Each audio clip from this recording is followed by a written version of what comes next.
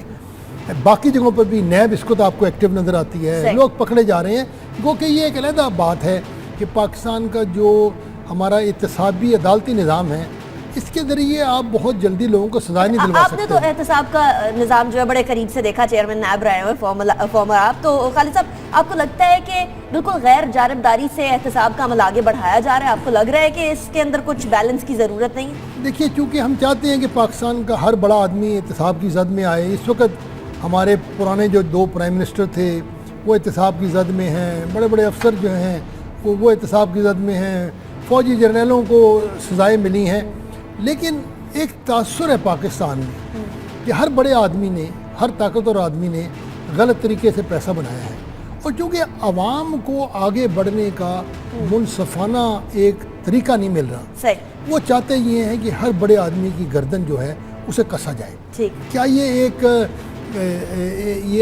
یہ متوازن نظریہ ہے یا ایک انتقامی نظریہ ہے؟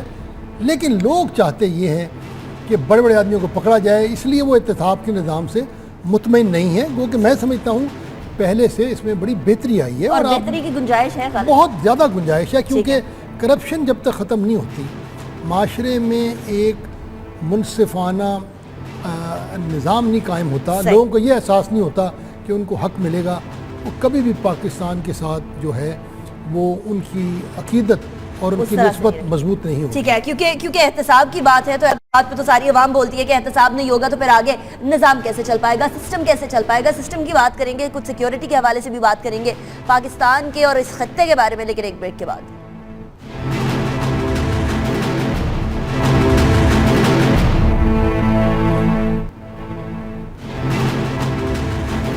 Welcome back after the break. Break پہ جانے سے پہلے پی ایم ایل این کے حوالے سے بات کر رہے تھے خالد صاحب۔ ویسے تو نون لیگ کی حکومت تو چلیے وفاق میں ہے، پنجاب میں ہے، لیکن آپ کو لگتا ہے کے پی کے اندر جو وعدے کیے گئے تھے وہ پورے ہوئے، یا جو سندھ کے اندر وعدے کیے گئے تھے وہ پورے ہوئے، یا مراد علی شاہ صاحب کے آنے کے بعد پورے ہو پائیں گے؟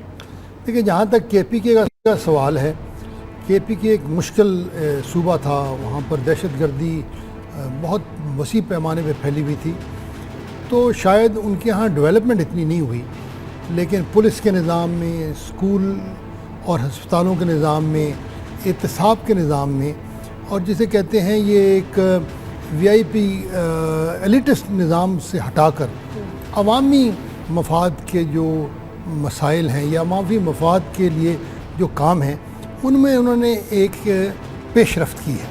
اس کا نتیجہ کیا نکلتا ہے وہ بعد میں بات ہو سکتی ہے، لیکن یہ کریڈٹ ہمیں ضرور دینا چاہیے کہ انہوں نے اپنے طرز حکمرانی کو تبدیل کر کے ایک ایسا سسٹم لانے کی کوشش کی ہے، خصوصاً ضلعی حکومتوں کے نظام کی وجہ سے، جس میں عوام کی شراکت جو ہے اس کو انہوں نے یقینی بنایا ہے۔ اس لحاظ سے میں سمجھتا ہوں کے پی کی حکومت کو کریڈٹ دینا چاہیے۔ خالد صاحب کریڈٹ تو تب دینا جب وہ باتیں کریں اور پوری کریں۔ وہ جو باتیں کرتے ہیں ہم پولیس ریفارمز لائیں گے، ہم ٹریفک کا نظام صحیح کر دیں گے، ہم تمام چیزیں، وہاں مراد سعید صاحب کے والد کو چالان ملتا ہے اور وہاں اس شخص کو جس نے چالان دیا اس کو معطل کر دیا جاتا ہے۔ چیف منسٹر صاحب کہتے ہیں عمران خان صاحب سالوں کی چیز مہینوں میں کرنا چاہ رہے ہیں، وہ نہیں ہو سکتی۔ یہ آپ کی بات بالکل ٹھیک ہے کہ ان کو اب یہ چیزیں کر کے دکھانی چاہیے، لیکن کم ذہنی طور پر انہوں نے مان کے اس کی ابتدا کی ہے جو کہ باقی صوبوں میں نہیں ہوئی. سندھ کے بہت مسئلے تھے. سندھ کا طرز حکمرانی اور گورننس بہت کمزور تھا, لیکن میں نے آج بھی ان کے نئے چیف منسٹر جو بڑے پڑھے لکھے ایک نوجوان چیف منسٹر ہے ان کی پریس کانفرنس سنی, ان کے خیالات سنے, تو ہمیں امید رکھنی چاہیے کہ وفاق ان کی مدد کرے گا, رینجرز ان کے ساتھ کھڑی ہوگی اور سندھ میں بہتری آئے گی. کیونکہ سندھ میں بڑے عرصے سے جو گورننس سٹائل ہے وہ بڑا کمزور تھا, دیہاتوں میں اسکول ہسپتال بڑے کمزور ہیں, تو ہمیں موقع دینا چاہیے کہ نئے چیف منسٹر آئے ہیں تو چند ایک پروگراموں کے بعد ہم دیکھیں گے کہ سندھ میں اس کا کیا نتیجہ نکل رہا ہے. اچھا, مراد علی شاہ صاحب نے آج جاتے ہی سب سے پہلے تو وہاں سے کنٹینر ہٹوائے جی چیف منسٹر ہاؤس کے اراؤنڈ. آپ کو لگتا ہے یہ صرف امیج بلڈنگ تک ہوگی یا نیکسٹ 2 سال 1.5 سال جتنا بھی عرصہ ہے اس کے اندر کچھ کر بھی پائیں گے؟ میرے خیال میں پیپلز پارٹی کو اب یہ بہت احساس ہے کہ وہ جو صرف بڑے بڑے آدمیوں کی تصویریں لے کر اور نعرے لے کر چلتے تھے, اب لوگ ان کے ساتھ وہ جذباتی وابستگی نہیں رکھتے, کیونکہ سندھ میں پیپلز پارٹی کے لیے ایک بہت کمزور, ایک بہت نرم جو ہے دل وہاں پر پایا جاتا ہے. لیکن ان کو پتہ ہے کہ پورے ملک میں پیپلز پارٹی کا تقریباً صفایا ہوا ہے. اب ہم نے حال ہی میں دیکھا کشمیر میں ہوا ہے. اب ان کو سمجھ آ رہی ہے کہ صرف جذباتیت کے نعروں کے ساتھ لوگوں سے ووٹ نہیں لیے جا سکتے, ان کو کارکردگی دکھانی پڑے گی. تو میرے خیال میں وہ آہستہ آہستہ کارکردگی کی طرف جائیں گے, ورنہ جیسے کئی اور ملکوں میں ہوا ہے, انڈیا میں کانگریس پارٹی بہت پیچھے گئی ہے. پیپلز پارٹی کو یہ یقین ہونا چاہیے کہ پاکستانی عوام آہستہ آہستہ باشعور ہو رہے ہیں. صحیح, اور اسپیشلی اگر پیپلز پارٹی کی بات کریں تو کراچی کے حوالے سے بڑے مسائل کھڑے ہوتے ہیں, اور کراچی کے حوالے سے بات کریں, سیکیورٹی کنسرنز کے حوالے سے بات کریں تو سیکیورٹی کنسرنز بڑھتے چلے جا رہے ہیں, اس خطے کے اندر بڑھتے چلے جا رہے ہیں. سارک کی وزراء داخلہ کی جو اجلاس ہوا, اس اجلاس کے اندر خالد صاحب ہمیں دیکھنے میں آیا, راجناتھ صاحب آئے, بڑا ایٹیٹیوڈ شو کیا, بڑے کشمیر کے بارے میں عجیب و غریب سے بیانات دیے. ہمارے وزیر داخلہ نے تو کچھ کہا تو سٹپٹا گئے, چلے گئے, پوری میٹنگ بھی نہیں اٹینڈ کی. میرے خیال میں ہندوستان کا جو پاکستان اور کشمیر کے بارے میں رویہ ہے وہ بہت واضح ہو گیا ہے. شاید جو اب نریندر مودی صاحب کی حکومت ہے یہ نظریہ لے کے آئی تھی کہ ہم بہت مضبوط ہیں اور ہم پاکستان کو خاص طور پر نیچے دکھانا چاہتے ہیں, تو پاکستان کو نظر انداز کرنا, پاکستان کو دباؤ میں رکھنا, پوری دنیا میں پاکستان کے بارے میں ایک منفی باتیں کرنا, کشمیری عوام کے ساتھ سیاسی گفتگو کے بجائے صرف طاقت کا استعمال کرنا, یہ ایک ہندوستان کی حکمت عملی ہے اور ہمیں اس کے ساتھ رہنا پڑے گا. میرے خیال میں 2-3 سالوں میں جب تک ہم ساری ٹیررزم کو ختم نہیں کر لیتے, سی پیک مکمل نہیں ہو جاتا, اس وقت تک میں نہیں سمجھتا کہ ہندوستان کا رویہ بدلے گا, بلکہ ہم پہ دباؤ اور پڑے گا. بدقسمتی سے مغرب ابھی تک انڈیا کے ساتھ کھڑا ہے. کشمیر کے مسئلے پہ آپ دیکھ لیں, صرف مغرب میں یہ بات ہوتی ہے کہ جناب انسانی ہمدردی دکھائیں, پیلٹ کا استعمال نہ کریں, لوگوں کو زخمی نہ کریں. کوئی آدمی یہ نہیں کہہ رہا کہ کشمیریوں کو ان کے سیاسی حق دیں. کیری صاحب نے بھی یہی کہا کہ جناب یہاں پہ طاقت کا استعمال نہ کریں, آپس میں بات چیت کریں. سوائے چائنا کے کسی نے کھل کے بات نہیں کی. تو ہندوستان کا جو نظریہ ہے پاکستان کی طرف, بدقسمتی سے ہندوستان نے اپنے ساتھ اس میں دوسرے ملکوں بھی ملایا ہوا ہے اور پاکستان کے خلاف ایک محاذ ہے, پاکستان کے اوپر ایک دباؤ ہے. اور میں نہیں سمجھتا کہ جب تک کہ ہندوستان کو یہ احساس ہوگا کہ ان کی اقتصادی ترقی رک رہی ہے, وہ ہماری طرف دوستی کا ہاتھ نہیں بڑھائیں گے. ہمیں ایک کیا کہیں جو ایک مور ہارڈنڈ انڈیا کے ساتھ رہنا ہمیں سیکھنا پڑے گا. اور مجھے بڑی خوشی ہے کہ وزیر داخلہ نے ہندوستانی وزیر داخلہ کا ٹھیک جواب دیا اور ہم نے کہا آپ جاتے ہیں تو جائیں. اور پاکستان میں وہ حلقے جو سارا دن یہ کہتے تھے کہ جناب فوج نے یہاں پہ کنٹرول کیا ہوا ہے, ہندوستان کے ساتھ بارڈر کھولیں, ہمارا معاشرہ ایک ہے, یہ لڑائیاں ختم کریں, اب یہ چیز واضح ہو گئی ہے کہ پاکستان مسلسل مذاکرات کی بات کرتا ہے اور ہندوستان کہتا ہے کہ جناب میری آپ برتری تسلیم کر لیں, باقی چیزیں بعد میں دیکھیں گے. صاحب جن لوگوں کی آپ بات کر رہے ہیں کہ بارڈر کھول دیں, معاشرہ ایک ہے, کلچر ایک ہے, ایسی بات وزیر اعظم صاحب نے بھی تو کہی تھی. دیکھیے میں سمجھتا ہوں کہ اب پاکستانی عوام پاکستان کی سیکیورٹی کے معاملے میں بڑے حساس ہو گئے ہیں اور اس بات کے اوپر